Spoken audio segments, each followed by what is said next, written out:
లక్ష్మి గారు, యా, ఈ మధ్య మీరు బాలీవుడ్ మీద ఫోకస్ పెట్టారంటున్నారు, నిజమే? అయ్యో బాబోయ్, నేను బాంబే వెళ్ళానండి.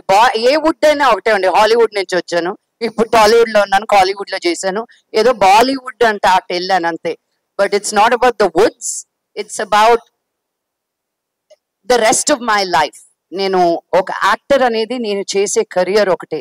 దాని తర్వాత I have so many other roles as a human being, as a mother. So వాటి పరంగా I wanted to, Hyderabad is my home for the rest of my life. నా ఫ్యామిలీ మేమందరం ఇక్కడే ఉంటాం.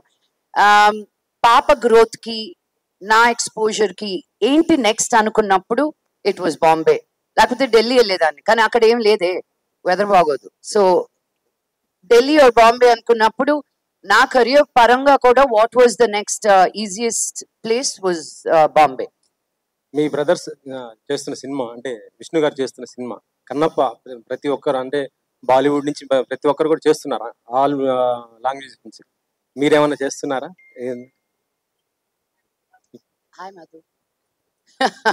ఇది నేను జోక్ గా చెప్తున్నానండి, మీరు thumbnails వేసుకుని. I keep saying the boys in my house are scared to act with me అని.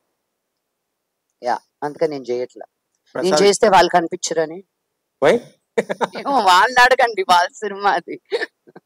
ప్రసాద్ గారు అంటే మీకు సపోర్ట్ ఎప్పుడు కూడా వాళ్ళకు ఉంటుంది కదా? 100%. సపోర్ట్ ఉండడం అనేది సినిమా చేయనక్కర్లేదు కదండి. నాకేం క్యారెక్టర్ కరెక్ట్ గా లేదేమో అందుకని విష్ణు ఇవ్వలేదు. ఐఎమ్ నాట్ గోనా, అంత పెద్ద సినిమా చేస్తున్నప్పుడు నాకు ఎందుకు ఇవ్వలేదు, మనోజ్కి ఇవ్వలేదుగా.